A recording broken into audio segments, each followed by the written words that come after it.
رب تعالیٰ کی شان جو بہت ساری ویسے تو شانی ہے، ان میں سے ایک یہ ہے کہ اللہ تعالیٰ رب العالمین ہے، تمام جہانوں کا رب ہے۔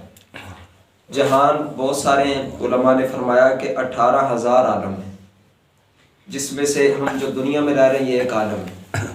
انسان کے ساتھ جو تعلق رکھنے والے عالم ہیں نا، ایک ہے عالم ارواح، روحوں کا عالم، روحوں کی دنیا۔ ایک ہے عالم دنیا جس میں ابھی ہم موجود ہیں۔ ایک ہے عالم برزخ جو ہم میں سے انتقال کر جاتا ہے، وہ عالم برزخ میں جاتا ہے۔ اور ایک ہے عالم حشر، جب روز قیامت سب کو اٹھایا جائے گا تو وہ عالم حشر ہوگا۔ اور ایک ہے عالم آخرت کہ جب رب تعالیٰ کسی کو جنت میں اور کسی کو جہنم میں بھیجے گا۔ تو یہ 5 عالم وہ ہیں کہ جن کے ساتھ انسان کا تعلق ہے۔ اور پھر ہم میں سے ہر کسی نے ان 5 عالموں میں جانا ہے۔ ابھی ہم پہلے سے دوسرے کی طرف آئے ہیں۔ ہر کسی عالم سے دوسرے عالم میں جانے کا ایک سبب ہے۔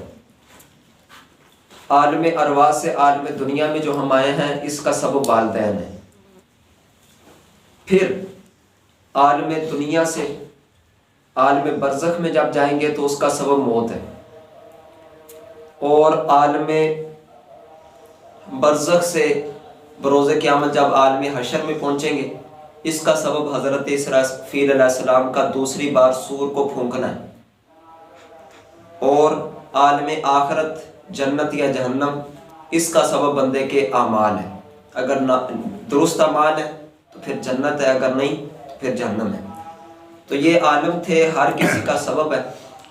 ان 5 عالموں میں سے درمیانہ جو عالم ہے وہ ہے عالم برزخ۔ دیکھیے آج اگر یہ اعلان کیا جاتا کہ یہاں پر کوئی زراعت والے آئیں گے اور زراعت کے حوالے سے باتیں بتائیں گے، تو جن کا تعلق تھا زراعت سے، جو کسان تھے وہ تو آ جاتے کہ ہمارے پتہ کی باتیں ہوں گی، لیکن جو ڈاکٹر ہیں، جو دوسرے انجینئر ہیں، انہوں نے نہیں آنا تھا، کیونکہ ان کے متعلق یہ بات ہی نہیں تھی۔ جن کی زمین نہیں تھی انہوں نے نہیں یہ بات سننی تھی کہ زراعت کے حوالے سے کچھ سننے، کیوں کہ ان کی زمین نہیں۔ اگر کوئی یہاں پر انجینئرنگ کے بارے میں باتیں ہوتی تو جو انجینئرنگ کی دلچسپی رکھتا، جو جانتا، جس کے پاس اس کا علم ہوتا، وہ آتا۔ اگر ڈاکٹری کی باتیں ہوتی تو جس نے یہ باتیں سننی ہوتی وہ آتا، سارے نہ آتے۔ کیونکہ ہر کسی کوئی ڈاکٹر کو تو نہیں نہ کہے گا کہ تم انجینئر بن جاؤ، وہ کہے گا میرا اپنا بڑا اچھا کام ہے۔ لیکن جو آج میں نے آپ کے سامنے موضوع پیش کرنا ہے، جتنے بھی انسان ہیں، صرف مسلمان کی بات بھی نہیں، جتنے بھی انسان ہیں سب کا شعبہ ہی وہ ہے، سب کا تعلق اس سے ہے۔ یہ وہ والا بات ہے۔ اور بندے کی جو دنیا میں آنے کے بعد سب سے پہلی منزل ہے وہ سب کی وہی ہے، وہ قبر ہے۔ سب کی منزل ایک ہی ہے، چاہے وہ کوئی بھی ہو۔ کافر چاہے اپنے مردوں کو جلا دیں، لیکن قبر والا معاملہ ان کے ساتھ بھی ہوگا۔ ان کے پاس بھی فرشتے آتے سوال کرتے ہیں، چاہے وہ سمندر کے اندر کوئی غرق ہو جائے، کسی کو جلا کے راکھ کر دیا جائے، یا کوئی پرندے اس کو نوچ لیں یا درندے اس کو کھا جائیں، سارا کچھ ہو جائے، پھر بھی اس پر، اس کی روح پر اسی طرح ہی سوالات جوابات قبر کے سارے معاملات ہوتے ہیں، جس کو ہم دفن کر کے آئیں اگر اس کے ساتھ جس طرح کا معاملہ ہوتا ہے۔ لہذا یہ سب کے ساتھ اس کا تعلق ہے۔ اور دیکھیے بہت ساری باتوں کا لوگوں نے انکار کیا ہے آج تک۔ دیکھیے بہت سارے ایسے گزرے کہ جنہوں نے رب تعالیٰ کا انکار کیا، بہت سارے ایسے آئے جنہوں نے ہمارے رسول کریم علیہ السلام کو نہیں مانا، مختلف باتوں کا انکار ہوتا رہا، لیکن ایک ایسی حقیقت، ایسی سچائی ہے کہ اس کا انکار کوئی نہیں کر سکا۔ اس بات کو کہتے ہیں یونیورسل ٹروتھ، یعنی ایسا سچ کہ جس کو ساری دنیا تسلیم کرے، اور وہ موت ہے۔ وہ پہلی منزل کی بات ہے، اس کا کوئی انکار نہیں کر سکا۔ المواعظ العصفوریہ کتاب ہے، اس میں ایک واقعہ لکھا ہوا ہے۔ حضرت سیدنا حسن بصری رحمۃ اللہ علیہ تابعی بزرگ ہیں۔ ایک مرتبہ آپ اپنے گھر کے دروازے کے سامنے کھڑے تھے، آپ کے قریب سے ایک جنازہ گزرا، اور اس جنازے کے ساتھ ہی ایک چھوٹی بچی بھی تھی جو روتی ہوئی جا رہی تھی۔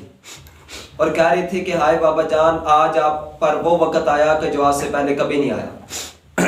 آپ حضرت حسن بصری رحمۃ اللہ علیہ نے جب یہ دیکھا، آنکھوں سے آنسو آئے اور جلدی سے آگے بڑھے، جنازے کے ساتھ چل پڑے اور بچی کے سر پر ہاتھ پھیرنے لگے اور شفقت کے ساتھ کہا کہ بچی یوں نہ کہو، بلکہ یوں کہو کہ آج میرے والد پر وہ وقت آیا جو آج سے پہلے کبھی نہیں آیا، تم پر نہیں، تمہارے والد پر وہ وقت آیا جو آج سے پہلے کبھی نہیں آیا۔ دیکھو نا، پہلے اپنی مرضی سے چلتا تھا، اٹھتا تھا، بیٹھتا تھا، سوتا تھا، مرضی سے ہی سوچتا تھا، جو مرضی چاہتا تھا کرتا تھا، لیکن اب تو چارپائی کے اوپر ہے، اب تو ہل بھی کوئی نہیں سکتا، کہیں پر جا بھی نہیں سکتا، اپنی مرضی نہیں کر سکتا۔ تو آج تمہارے والد پر وہ وقت ہے، تم پر نہیں۔ کہتے اس کے بعد جنازہ ہو گیا، سارے گھروں کو لوٹ گئے۔ اگلے دن صبح ہی آپ نے دیکھا کہ بچی روتی ہوئی قبرستان کی طرف جا رہی ہے۔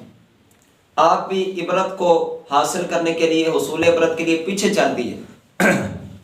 بچی جو ہے اپنے والد کی قبر کے پاس بیٹھ گئی اور روتے ہوئے کہنے لگی کہ بابا جان، آپ نے قبر کی پہلی رات کیسے گزاری؟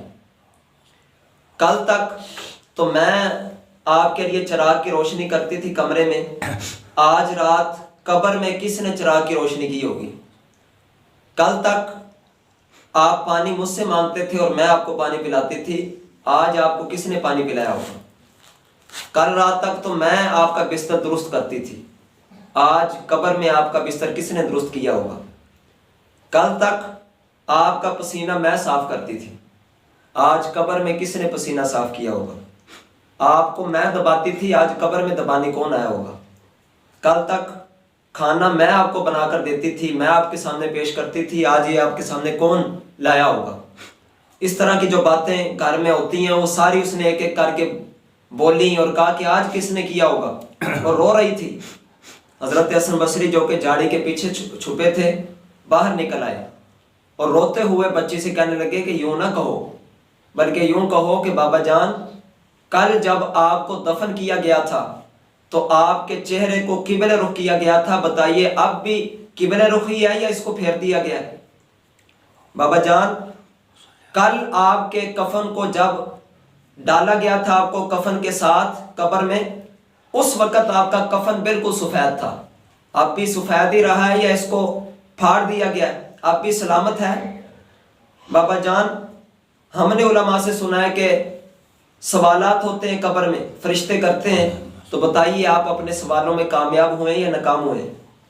ہم نے حدیث پاک سنی ہوئی ہے بابا جان کہ یا تو قبر جنت کی کیاریوں میں سے کیاری ہے یا جہنم کے گڑھوں میں سے گڑھا ہے، بتائیے آپ کی قبر جنتی کیاروں میں سے کیاری بنی یا جہنمی گڑھوں میں سے گڑھا بنی؟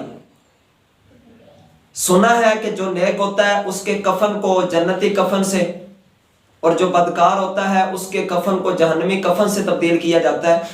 آپ کے کفن کو کس طرح تبدیل کیا گیا ہے؟ بابا جان، سنا ہے کہ قبر میں جانے کے بعد قبر ہر کسی کو دباتی ہے، مومن کو بڑے آرام سے اور کافر کو اس سختی سے اور فاجر کو اس سختی سے کہ اس کی پسلیاں بھی ایک دوسرے کے اندر گھس جاتی ہیں۔ آپ کو قبر نے کس طرح دبایا ہے؟ اب بابا جان، بڑے افسوس کی بات ہے کہ کل تک جب میں آپ سے بات کرتی تھی تو آپ جواب بھی دیتے تھے، لیکن آج کتنی افسوس کی بات ہے کہ میں آپ کو اتنا پکار رہی ہوں لیکن آپ جواب دینے کی طاقت نہیں رکھ پا رہے۔ جب اس نے یہ سنا بچی نے تو وہ بھی رو پڑی اور کہنے لگی آپ نے تو مجھے بیدار کر دیا، آپ نے تو میری آنکھیں کھول دیں۔ دیکھیے، میں نے پہلے عرض کیا کہ باقی کسی کی کوئی منزل ہو، کسی کی کوئی ہو، کسی نے ڈاکٹر بننا ہو، کسی نے انجینئر بننا ہو، کسی نے کچھ سوچا ہوا ہو، لیکن یہ جو منزل ہے نا یہ سب کی ہے، یہ جو منزل ہے نا قبر کی یہ سب کی ہی ہے۔ قرآن پاک کی سورۃ عبس میں نے پڑھی، اس میں رب تعالیٰ فرماتا ہے من ای شیء خلق، اس سے پچھلی آیت ہے قتل الانسان ما اکفر، کہ انسان تباہ ہو جائے کہ کتنا یہ ناشکر ہے۔ من ای شیء خلق، کس چیز سے اس رب نے اس کو پیدا کیا؟ من نطفہ، ایک نطفے سے پیدا کیا۔ خلقہ فقدرہ، اس نے انسان کو پیدا بھی کیا اور پھر اس کے اعضاء کو درست اور سلامت بھی کیا۔ ثم السبیل یسرہ، پھر اس نے اس کے رستے کو آسان کیا، اس کو جوانی چڑھایا، اس کے لیے ساری آسانیاں کر دی۔ ثم اماتہ فاکبرہ، پھر اس رب نے اس کو موت دی اور اس کو قبر بھی دی۔ قبر کا ملنا بھی نعمت ہے.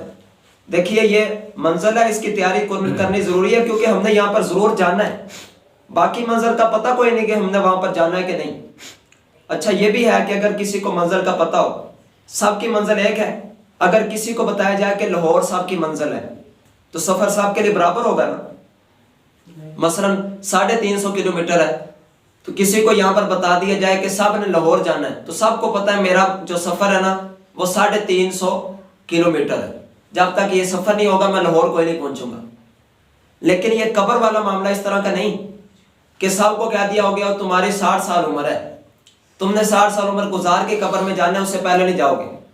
ایسا ہوتا تو پھر بندہ پہلے تیاری کر لے, پہلے تیار ہو جائے. یہاں پر پتہ ہی کوئی نہیں, باپ ہوتا ہے بیٹا چلا جاتا ہے, چھوٹی عمر میں بچے چلے جاتے ہیں, والد ہوتے ہیں, دادا ہوتے ہیں, اور پوتے جو ہیں وہ دنیا سے انتقال کر جاتے ہیں. تو لہٰذا یہ جو منزل ہے نا, پتہ نہیں چلتا کون اپنی منزل میں پہلے کب پہنچ جائے. پتہ نہیں کہ پہلے کس کی باری آ جائے منزل میں جانے کی, قبر میں جانے کی پہلے کس کی باری آ جائے. یہ بڑی غور طلب بات ہے. آج کل جس کا بیلنس 15 روپے سے کم ہو جائے نا, اس کو میسج آ جاتا ہے آپ کا بیلنس 15 سے کم ہو گیا, نیا ڈلوا لیں.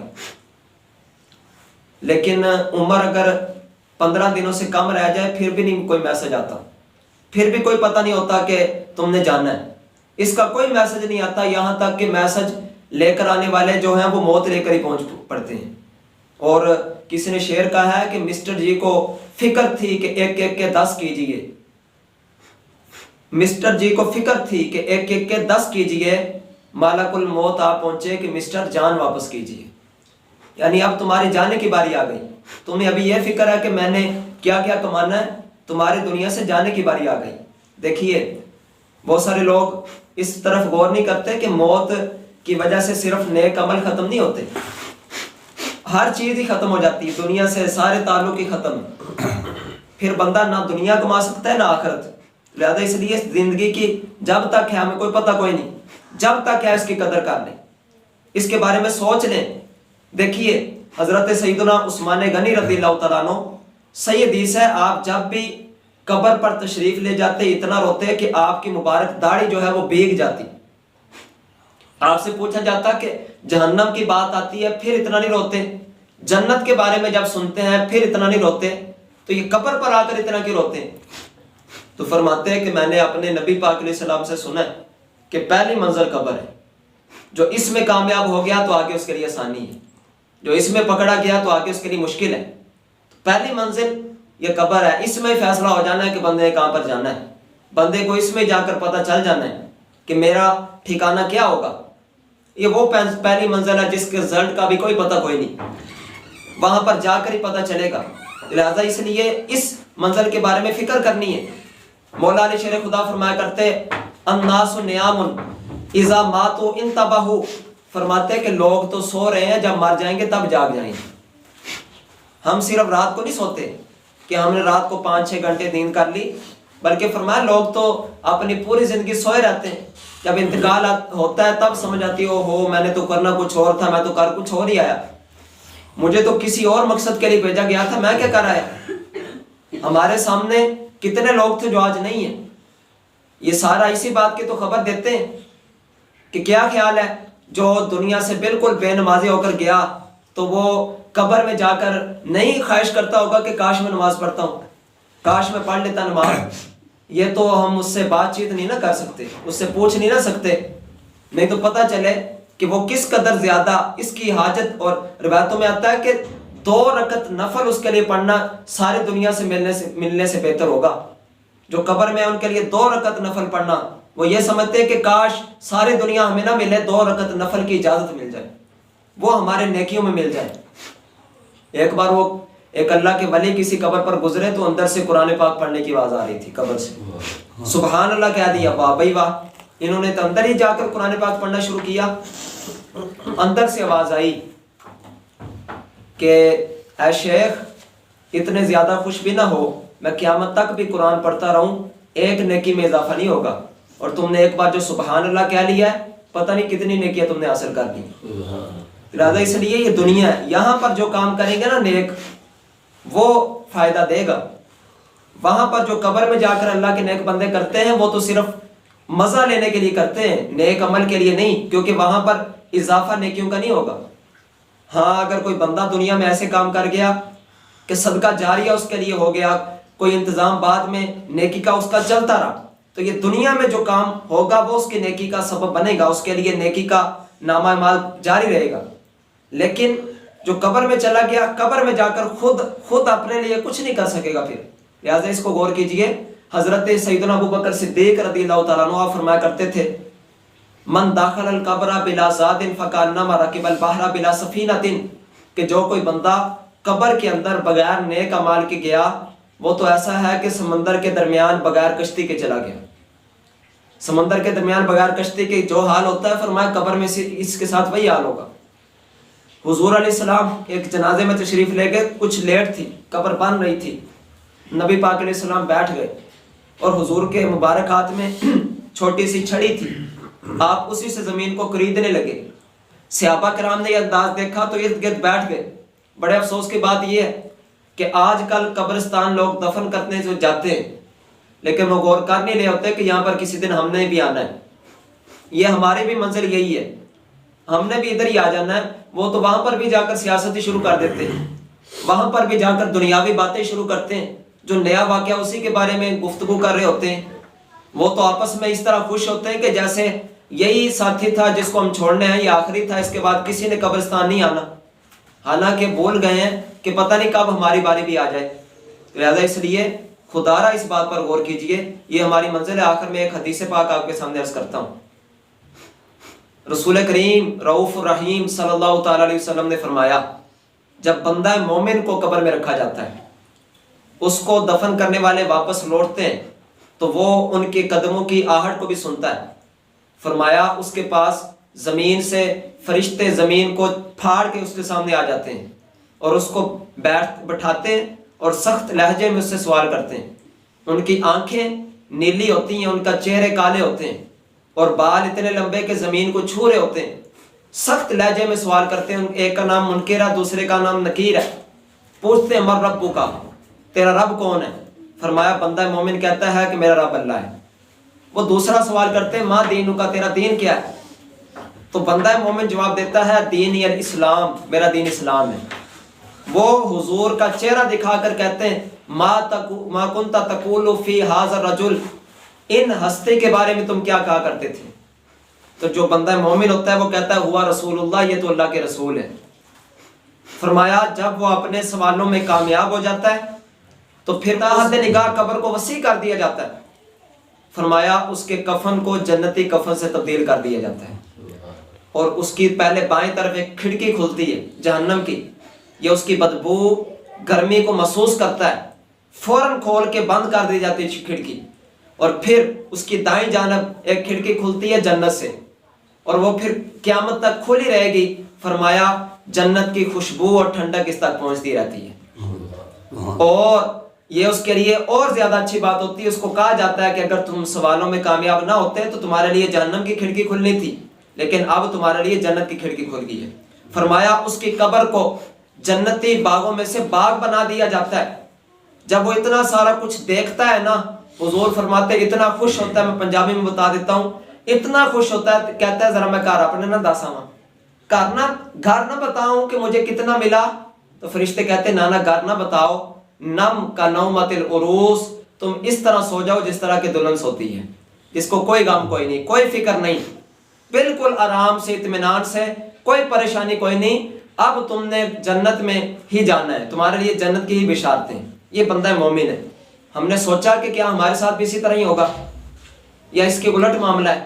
اس لیے تیاری کر لیں اور جو ضروری چیزیں ہیں ان کو ادا کرنا شروع کر دیں۔ اپنی قبر کی تیاری خود کرنی ہے، کسی نے کوئی نہیں ساتھ جانا۔ وہ جو کہتے تھے کہ بڑا ہم تمہارا ساتھ دیں گے، وہ بھی قبر تک ہی جاتے ہیں۔ وہ بھی ہو سکتا ہے ہفتے بعد کوئی دعا کرنے آ جائے، اور وہ بھی قسمت والے ہیں کہ جن کے قریبی آتے رہتے، نہیں تو جن کی قبریں دور ہوتی ہیں وہ تو بھول ہی جاتے، دور سے دعا کرنے کے لیے بھی تیار نہیں۔ لہٰذا اس لیے اپنی فکر خود ہی کر لیں۔ رب تعالی ہمیں اپنی پہلی منزل کی تیاری کرنے کی توفیق عطا فرمائے۔